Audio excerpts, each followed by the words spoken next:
Online Manipur YouTube channel na swing biri bamayam pum nam pu amuka na taram nuksari han badam na maru ibaw am update thamsege serau da mitai gi yum sing mai thar bo matung da serau thong da sam rifles amsung cookie sing na jagoi sakhi bagi video sing thakat narakle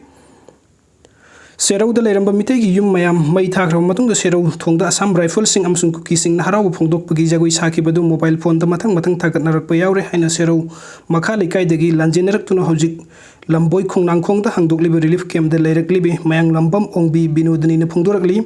magna makhata na mitai gi yum sing mai thare haina serau thong da haraw phongdok tun jagoi sakhi ba sing adugi video sing mobile phone da number yahobani maram asina manipur gi assam rifle sing lokthok pikro Hairik libasigi matung inna Manipuri amasung India laingak na force asibu lautuk pigidabani Assam rifle sing lautuk rabadi ekoi isagi imung da jangdun leibungam lagani relief camp da lairak pasi yamna ware punsi asi hinglibra haibagi wahang paurakle ekoi hojik kari da nungai bano khallu da su awabu oire yamna wana tanjar kiba lan tumpum namuk mikupta tumhankre hojik amuk makoktagi haugadawri bani chafu uyan firon na chingbasing thorang tawgadawri bani mina piraga chagani haina ngaiba matam natre maram asina ikhoibu yum dahlan binabagi damakte isagi lamda yum sabiyu aigi isa humni hanadagi guhati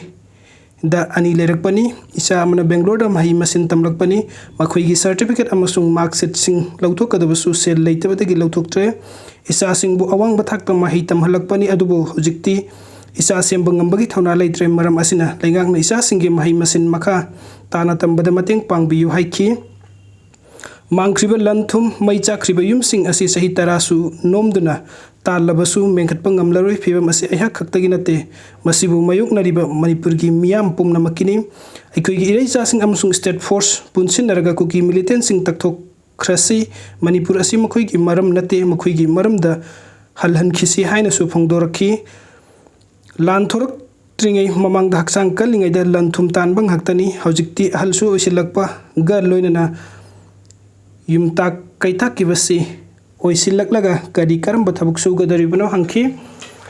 Manipur amasung India laingak na athubu matam da mateng pangbiduna ikhoi gi hingnaba gilam BPBU yum mai thaduk khrabasing gi imung da laingak ki thabuk amom PB rabadi hingbangam gani aduga yum mai thaduk khrabasu ikhoi lainaba yum isagi yum pham da sabiyu haiki hojik phawda isagi yum pham da hanjin bada kire haiduna chelaga leiba tarabadi ikhoi Manipur kanana ngakpi gadawri haina sumhakna hangladuna ngakpi naba leitrabadagi mina khudum sankiba tabani maram asina ikhoi gi isagi lamsing da sangsinduna leitaba yade Isan isagi lam ngak sagadabani loji loya chingkhung chingyabu aikhoina ngak trabadi mayor lam khaktana tannabasu sumloi mayor lam tanaringai da matai jadi migi oikiba tabani Manipur haibil lam asida mayon khaktana te loinana lam asibu hojik piksilak labadi loinana mina khudong chaba lawkhragani maram asina isana isagi lamda hanjillaga Kunda laitana laiduna su nomba chatpa pami haiki cookies na handak sa tharak libil lalong asi hanna plan tawraga laibagi mongni mitei singna karimata khangdana icham samna laikibani adubu hojikti mamang ta amukta thokidriba punsi gi ahan ba thodok oire cookies singdi mamang da so atopa furup amaga lan sokna khrabani na training phangduna matik sana leiraklabani makoina Surasanpur da su sayol khudingi meeting ni haina chatli kuki imanaba tinnaba singda kadai da chatluino hanglubada Surasanpur da meeting gi chatlubani haibasi sayol khudingi paukhum oi maram asina makoina plan tawba loiraga mitai gi mathakta lanchan tharakpani haiki aduga mathangi update asina Janimski mokta gi ngasi pung 9 dagi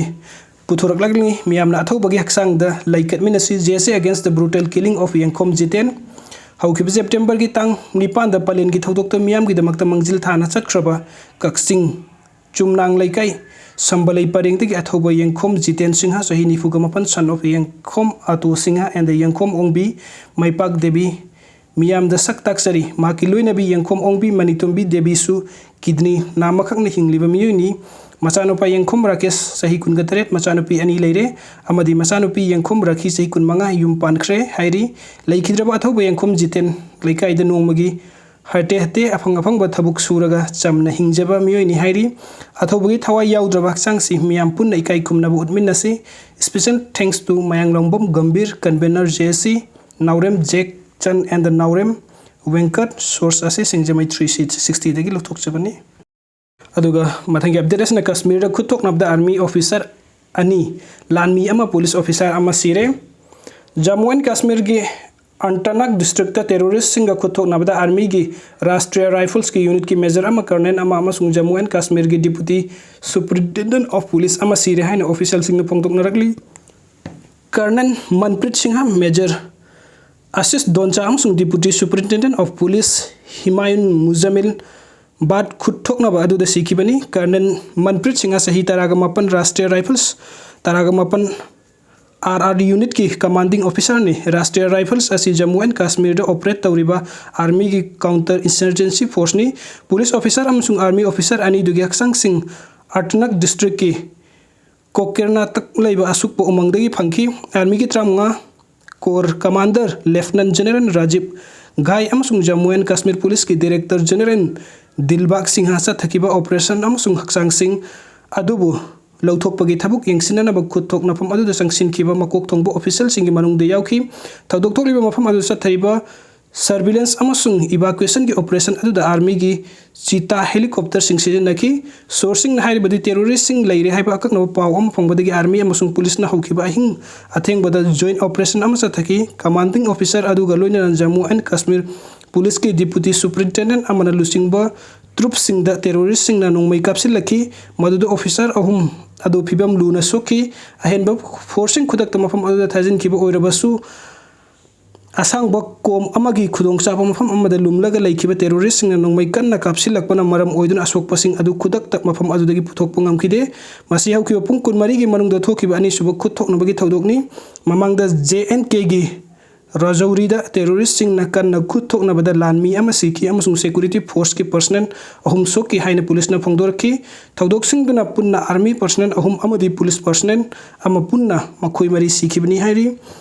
video से यंगबिबगीदमक्ता ma'am पुनमपु अमुक हना थागतचरी अनौब update की online Manipur YouTube channel subscribe तौबिरमु thank you so much.